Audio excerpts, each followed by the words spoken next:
I find that it's very difficult to get people even excited about a message of freedom these days. And that's sad. That's a sad thing. You'll hear people basically saying, you have too extreme of a position, when we're already enslaved. And this is what people are basically saying. It's like a very wishy-washy attitude, especially from men. I mean, again, in no way am I trying to make any kind of a sexist statement regarding this, but it's a statement that I would expect more from a female member of society.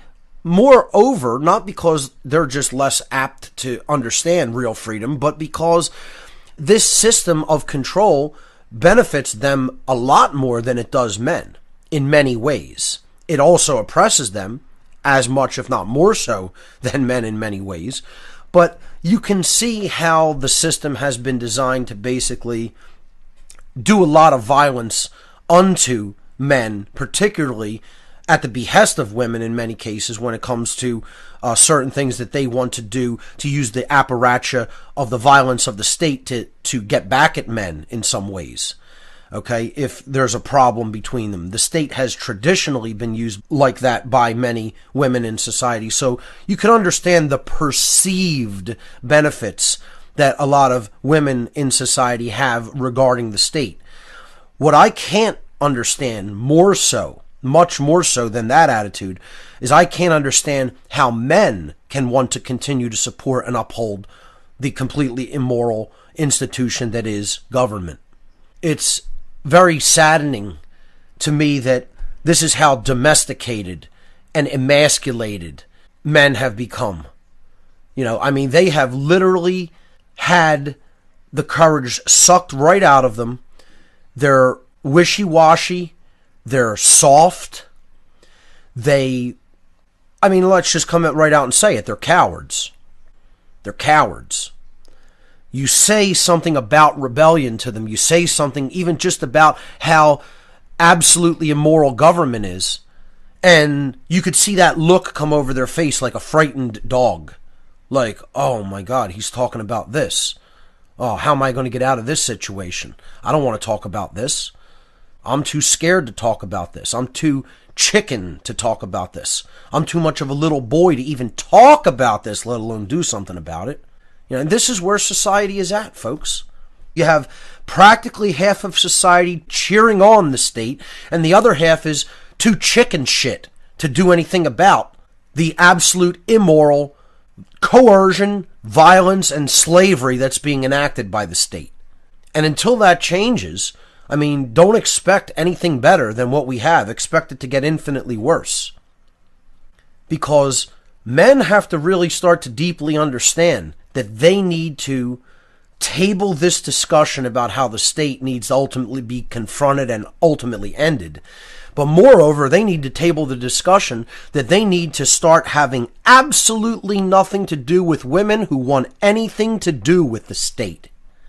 To cut them out of their lives until they put their head on straight and realize that the state is coercion, violence, and slavery. And until they recognize those things and don't want anything to do with it as an institution on this planet, men should have nothing to do with them and should do nothing for them. And I know these will be words that will be very difficult for people to hear out there. Well, tough.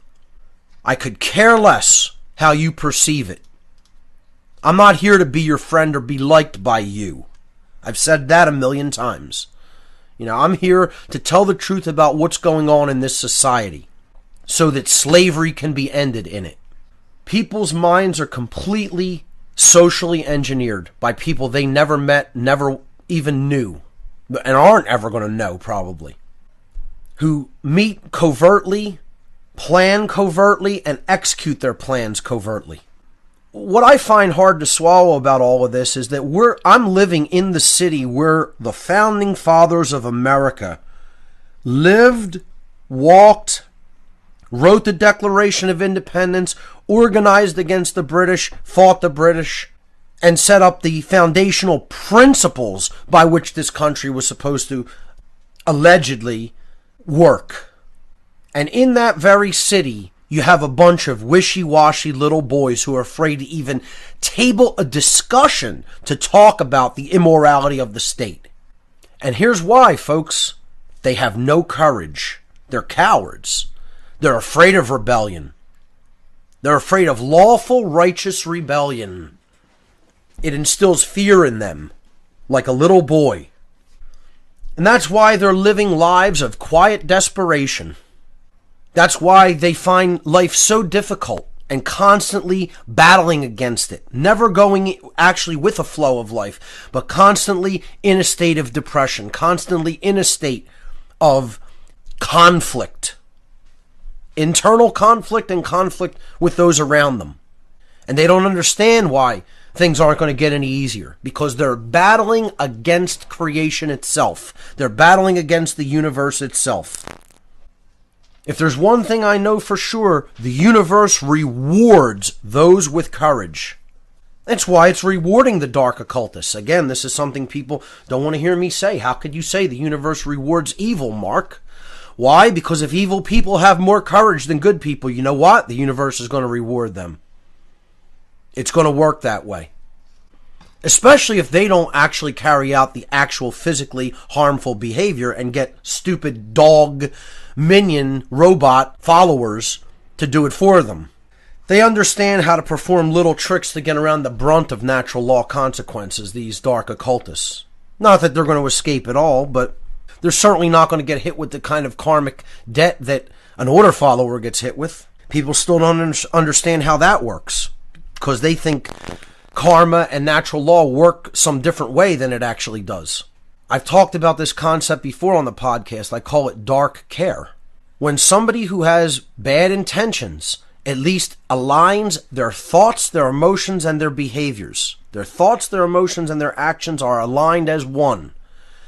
Even if they want to carry out dark deeds, they're going to be able to accomplish it, because they're unified and they're not in internal conflict and division. They're not divided amongst themselves. They're on the same page. And all I see out there in society, again, I don't want to make a blanket statement. This is a generalization, because there are some very, very good, courageous people out there. I'm making a generalization about people in this city in particular, in most major cities on both coasts, I would say. Most major cities in the United States, period. And again, it's because people don't have the courage to speak out, or because they're too afraid of, oh, what are people going to think of me if I speak out? What might happen to me? Might an agent of the government come after me or something? You know, will I be harassed? Will I be watched? Will I be listened to? You know what? Who cares about any of those things? The only reason that you're going to care about any of those things is if you're a chicken shit coward. Then you'll care about those things a whole lot. I could care less who's listening to me. I could care less who's watching me. You know what? All they can do is learn something from my words and attitude and behaviors. Maybe by watching me and paying attention to what I'm saying and trying to record it all, maybe you'll learn something, little boy. Maybe you'll learn something, little girl. Time for you to grow up. You think I'm worried about who's listening to me, who's tracking my activities, who's tracking what I'm saying? Do it as much as you want.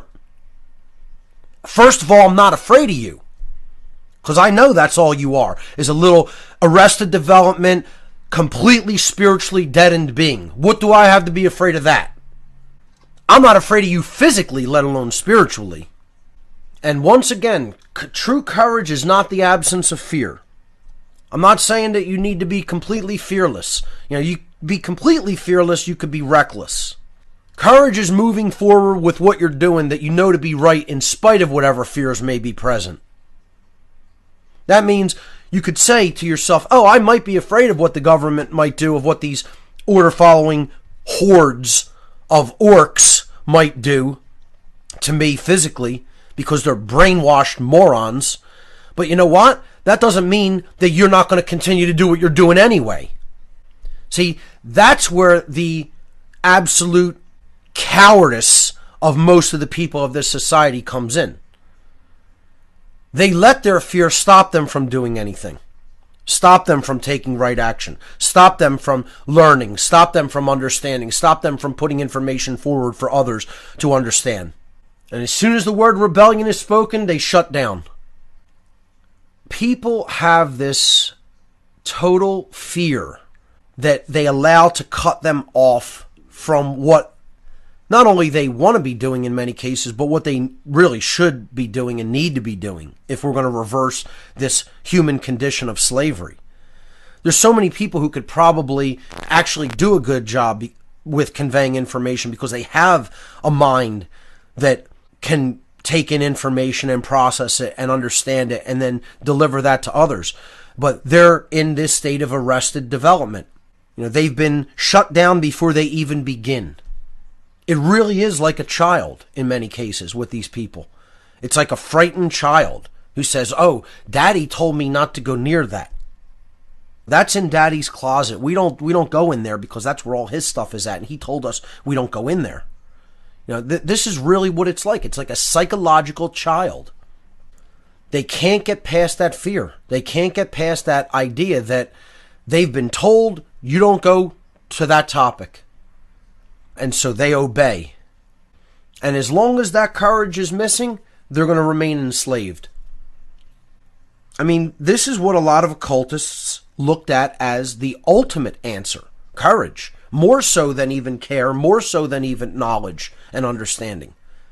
They looked at courage as the absolute essential ingredient in the awakening of the soul. Because it takes courage to even look into information to understand what's going on. That kind of courage is required. Not only courage to act upon right information, but courage to even take it in because they're so afraid of how bad things are and how ugly the truth is that they don't even want to do the work to take in the knowledge. And I mean, what really sickens me about people like that is they're squandering what our ancestors did for us, which was, for a short amount of time, create a pocket of freedom in a world that was completely enslaved. Yeah, the encroachment came right back in and took it, took that modicum of freedom that they built, this encroachment of tyranny. But for a time, America was the freest and most prosperous place to live on the surface of this planet. And what the cowards of the modern day world, the men and women of America today, are doing is squandering what our ancestors fought and in many cases died to create here. And when I think about where I'm at, that saddens me greatly because Philadelphia is where that basically started. And the battles that took place near here, the men who died fighting tyranny near here, especially at a place such as Valley Forge, I think about the spirits of those individuals who cared enough about freedom and who actually had the courage to do something when their freedom was threatened the way it was, and ultimately gave their lives in many cases. The spirits of those individuals is completely at a state of unrest and cannot rest because of what's going on in this country now. And we have men in society who are completely neutered because they're so afraid of actually speaking out, let alone doing something to challenge the immorality of this state. They don't even want to talk about it. They don't even want to put it on the table and talk about it. I mean, and they think they're men. You are absolutely deballed, neutered animals. You don't even resemble a man. Arrested development, folks. That's what creates this absence of slavery. They don't even have an emotionally developed makeup to even be able to get angry at things that should anger them, at ways that they're completely controlled. And even worse, they'll let people who absolutely don't care about freedom influence them because of what they want from those people, their employers or their spouses or their family members. All these fake forms of loyalty out there. that people are letting just completely stunt their spiritual and emotional development and keep them inactive. It's the worst place to be, ladies and gentlemen. I've talked about it before. The worst place that one could possibly be in this world is to know what's going on within yourself, within your own mind, and to let other people keep you in a state of fear and inaction. I'm talking about people who have, particularly who have spouses, who they'll listen to and they'll say, I don't want you involved in that. Oh, it's too dangerous. Or you sound like you're crazy because you think these things. Just because they don't understand them. And people fear what they don't understand. So they're in shutdown mode and they say, you got to be in shutdown mode with me. And you know what? That's the worst place you could possibly be, especially as an individual who knows something about what's going on. I'll tell you what, it's the last place I'd ever want to be. In many cases, people are living in such a state of conflict internally and conflict with the truth that they'll go into addiction mode, to beat up on themselves, doing drugs and alcohol, and trying to numb out that knowing, that inner knowing that they should be involved in this battle.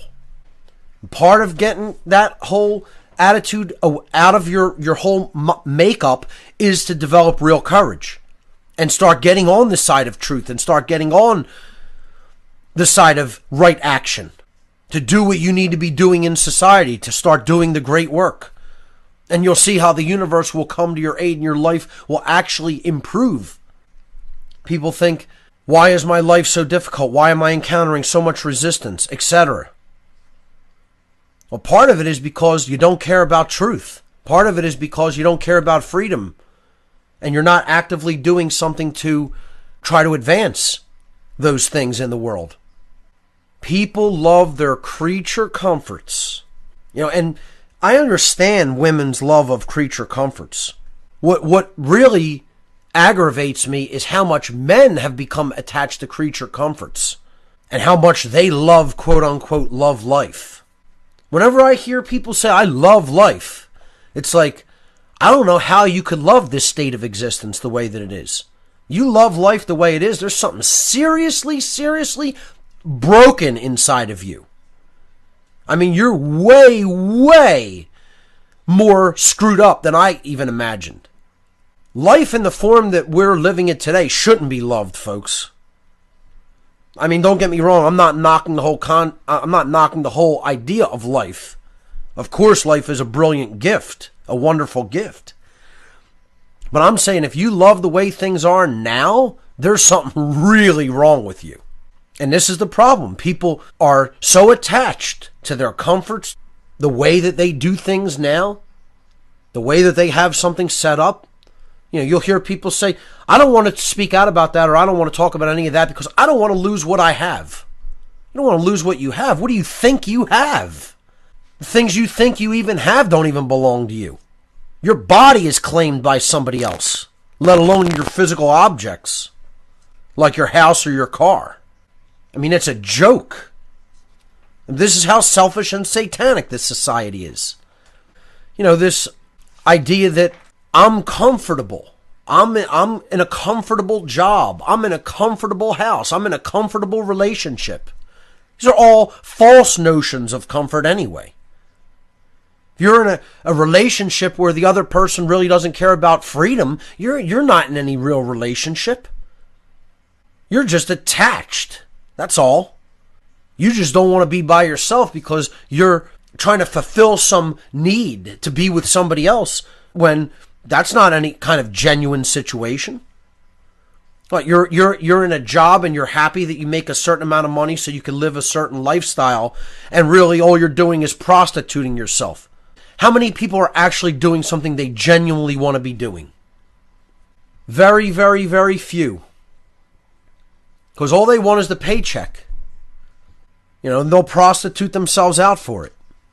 Again, it all comes down to absence of courage.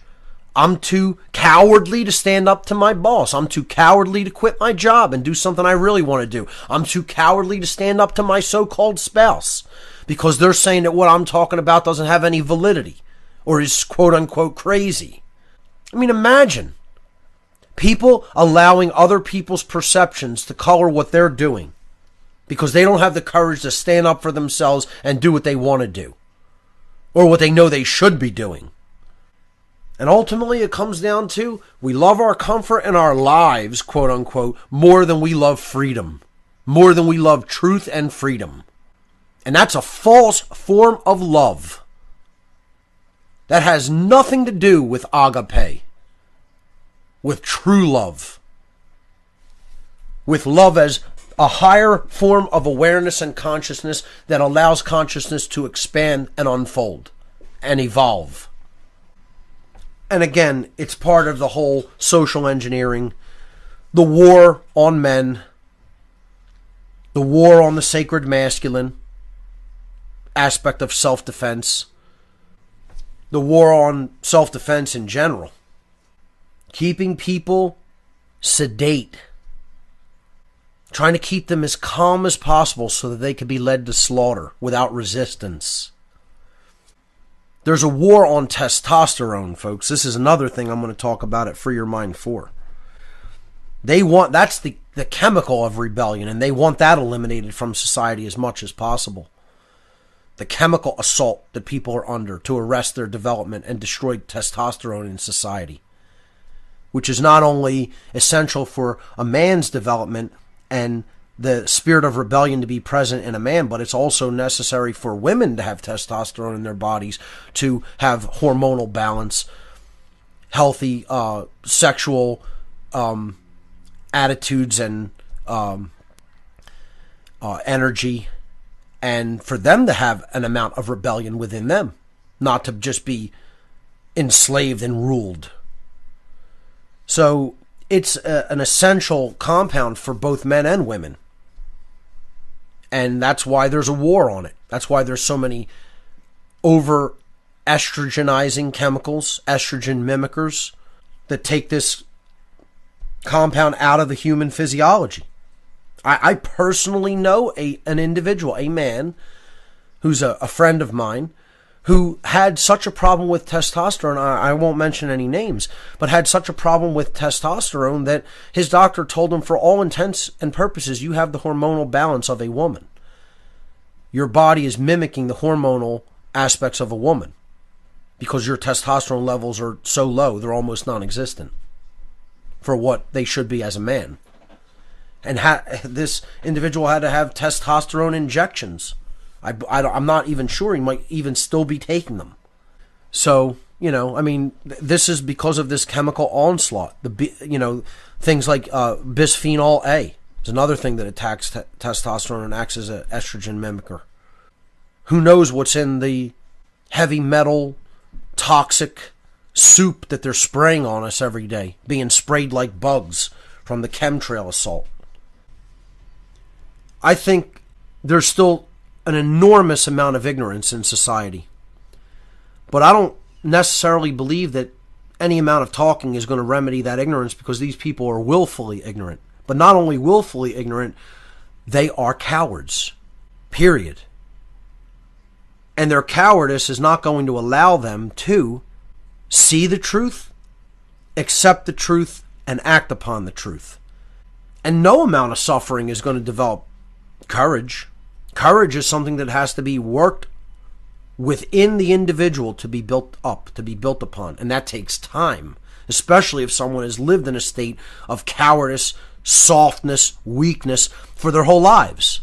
That's why they want a society of so-called men that aren't men at all, raised by, in many cases, single women who don't care about anything but creature comfort, getting their way, getting what they want out of men, getting what they want out of the state, and aren't concerned with freedom whatsoever, not even a little bit. These aren't men, folks. They're little children. They have arrested development, not only spiritually, mentally, emotionally, and physical arrested development, because their hormonal balance is completely off, their testosterone levels are completely off, The chemical makeup of their brain is imbalanced. They're right brain imbalanced. And in many cases, they're both left and right brain imbalanced. They're eggheads who are also cowards. The egghead side of it is over-intellectualization. And the right brain side of it that's off is you're willing to lay down to tyranny. A lot of people with letters after their name that these titles are so proud of are just like that. Completely off and imbalanced. They're not even a man. It's not a man. A male doctor. A male scientist. You know, most of these people are cowards. They don't care about anything but money. They're totally reductionist in their thinking about consciousness and total egghead, over-intellectualized, left brain imbalanced cowards. When I think about where I live and what happened here and how the founders and the revolutionaries of America, how their efforts are being squandered by the absolute hipster, leftist, commie trash that exists in this city and throughout this nation. These too cool for school know-nothings. Television watchers is what they are. Brainwashed television watchers who think they know something. And you know what they are? They're communists walking around in costumes. Dirty communists. And they'll spread this cultural Marxist garbage, which, by the way, do me a favor. Anybody that wants to try to convince me the founding fathers of America were somehow bad people, don't bother to email me. Don't bother to attempt to contact me in any way, because you're a moron. I'm not interested in your cultural Marxist garbage. Okay? Go move to North Korea or someplace where you could spread your cultural Marxist garbage to another bunch of zombies. Because it ain't flying with me. Because I'm more educated than all that. Okay? Gramsci's plan is not going to work on somebody like me. You're not going to convince me that what those men fought and died for was to set up some other form of slavery here. I don't buy that revisionist bullshit. I'm not interested in hearing it. I have already looked into the claim and have rejected it thoroughly as bullshit. And I wasted too much of my time even doing that. Because it smelled like bullshit before I even investigated it. And I have done that investigation and it holds no water. And quite frankly, I'm tired of hearing a lot of this crap that all it does is try to put doubt in people's minds. And take them off the course. It's a really good tactic of distraction and manipulation and disinformation. What the founding fathers and the revolutionary individuals of early America did for this country, being squandered by people who are know-nothing television watchers. It's a disgrace. Let me tell you something, folks. The founders would have already called for war. A long time ago. A long time ago, they would have called the militia up. I was talking about the underlying psychological state of humanity, okay? And how that's really driven by willful ignorance. Willful ignorance is really the manifestation, and from there we get ignoring evil. We get ignoring what's going on all around us. We get ignoring all the iniquities and inequities of our world. People not caring about each other, people not helping each other, people not trying to spiritually uplift each other, people not trying to present people with information that they need to know. Just saying, I don't care, which is where most of humanity is at. And that comes from a state of willful ignorance. And then it allows evil to just run roughshod all over us. But underneath that, there's another condition, and this is people wanting to remain children.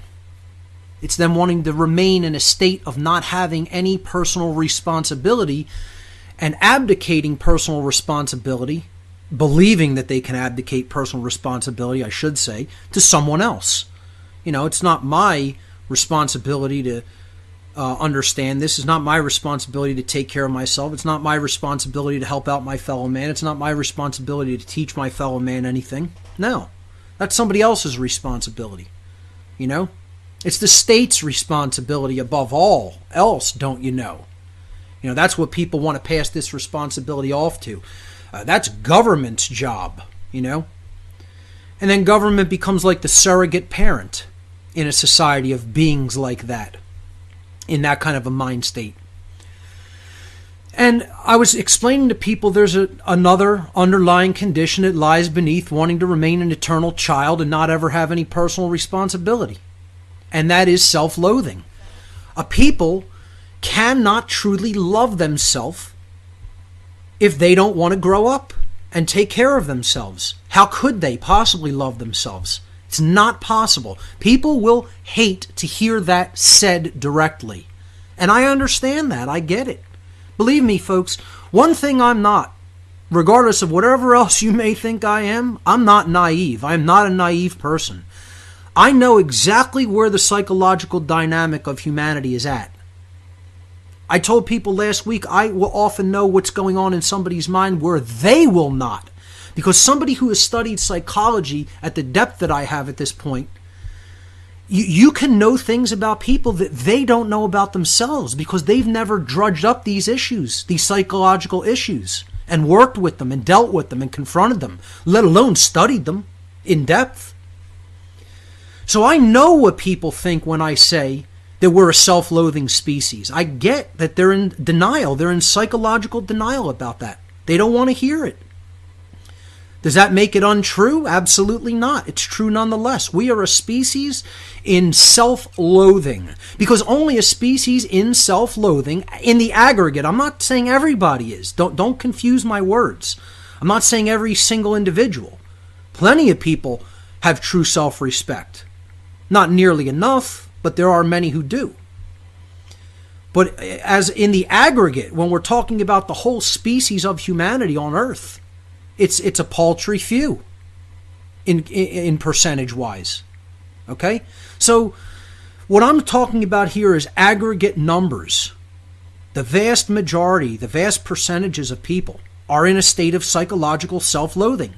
Subconsciously. They don't have to think consciously, I really don't like myself.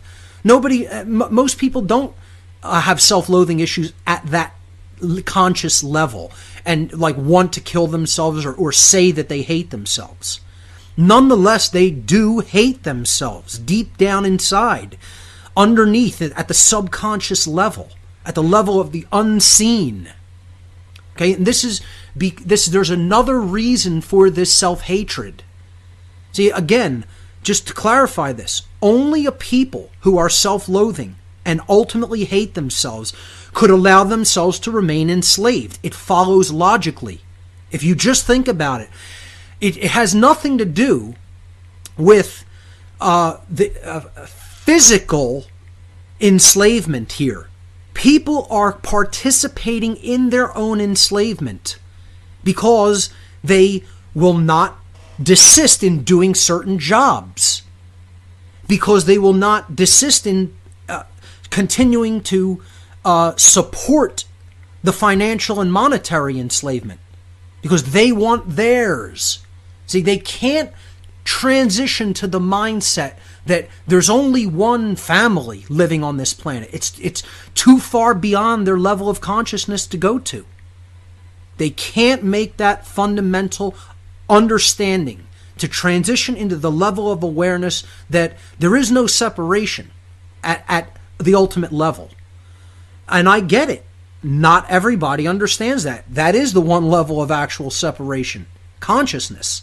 Whether people understand that we are really one. Whether people understand that there is no such thing as authority and no one is higher than anybody else.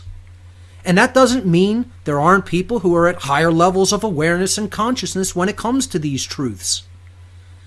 And I get it. That may sound like total alien language to some people listening out there because they're not there yet. They're not at that level yet. I get it. Once again, I'm not naive enough to believe everybody's at the same level of consciousness. I'm telling you what the truth is, but I'm telling you not everybody's going to accept that or understand it. They're going to look at you when you try to explain it like you have 3 heads growing out of your neck. Okay?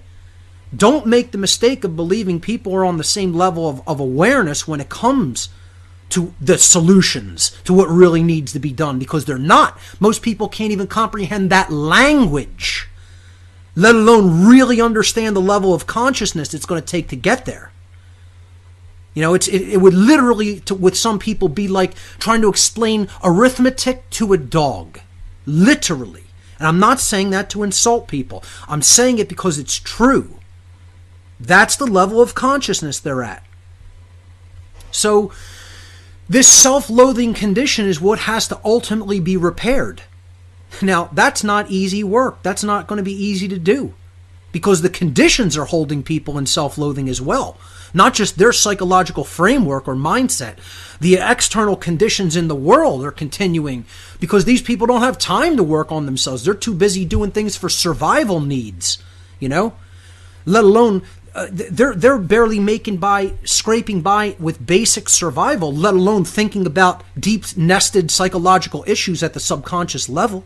They're not looking at themselves. They're doing everything they can to avoid looking at themselves in many cases. So this self-loathing, only true self-respect can heal it. Breaking out of the abuse victim cycle, saying, no, I don't need to continue to think about it as I need to come out on top. I don't need to think about it as I need to do what's been done to me or what's been done to other people to propagate the same cycle of abuse. We have to get out of the abuse victim game, out of the mentality. You know, until we become a self-respecting people that want freedom, that want to take personal responsibility for their own lives, that don't want to be ignorant, that want to be well-informed, expect slavery to continue. I mean, what can I say? That's just how it works. That's how the laws of nature work, ladies and gentlemen. You know, and I would add, we need to get out of this mindset that we need to constantly one-up other people. It's all ego. I need to profit. You know, I need to be in a position that is in control over this person. It's all ego-based. People will say, oh, it's just survival adaptation. No, it isn't. It's called the ego run out of control, and the ego owning the mind. Not being a part of the psyche, but owning it. And that's what people have to understand. The psyche isn't there, the ego isn't there to be obliterated. The ego is how you lift food and put it into your own mouth instead of, you know, trying to put it into somebody else's mouth or throw it on the ground. The ego is what allows us to use a tool to assist ourselves and make our lives better, to invent technology. Okay? I'm not telling you, I'm talking about the ego run amok, run out of control. That's different than just the human ego. The ego is there to be a tool, to be picked up, used, and then put back in the toolbox. Unfortunately, it has come to rule the house, and it owns us. You know, it has us all trapped inside of it. We need to get out of that state of mind control. We need to get out of that state of ego identification. All material I've talked about on past podcasts. You can go back in the archives. I tell people, if you want the best value out of this radio show, out of this broadcast, go back into the archives. Start at number 1. whatonearthishappening.com/podcast. Click the podcast tab on my site. Go back to number 1, listen forward in order at your own pace. It's a tapestry of information meant to be taken in as a whole in a linear progression. That's what you have to do to really understand what's going on this planet, to understand the solutions. And going forward, this issue that I'm going to be getting into a little bit more tonight, that underlies all of these other psychological conditions of willful ignorance, of the refusal to take on personal responsibility as an adult, self-loathing. What underlies all of that? Deep-seated, subconscious, psychological parental abandonment issues. And again, to reiterate what I was saying last week about the abandonment on the part of a parent, it does not have to mean that the parent was not physically there. The parent can be physically present and the child can still be abandoned or develop abandonment issues. Because if the child's emotional needs are not met, if their psychological needs are not met, if their spiritual needs are not met, that is still an abandonment issue that is going to be present for that child. The parent can still be there and not be providing any real nurturing in those capacities for the child, even if they're taking care of their physical needs. Does not make a difference. Physical presence is only one aspect of abandonment issues. Of course, abuse comes into this. The parent can be there physically providing for the child and still abusing them, and not necessarily even physically abusing them, emotionally abusing them, psychologically abusing them, passive-aggressively abusing the child. Okay? Instilling horrible thought patterns into the child, because that programming is where the child's going to eventually pull their self-worth from, especially if they don't by nature have some sort of a strong constitution, which usually a child does not. They're going to look to a parent for support, especially in the first 6 or 7 years of life. So we are all affected by these issues. Nobody can say that they're a perfect parent and provided everything that a child needs. Parents do their best. They try to do their best, at least good ones do. Okay? That doesn't mean we're going to be unleft with certain issues that are unresolved, that are nested in the subconscious mind. And this is for those of us who even had good parents. Okay? So, let me give the call-in number once again. Again, I'm taking calls throughout the show. 800-313-9443. Once again, 1-800-313-9443.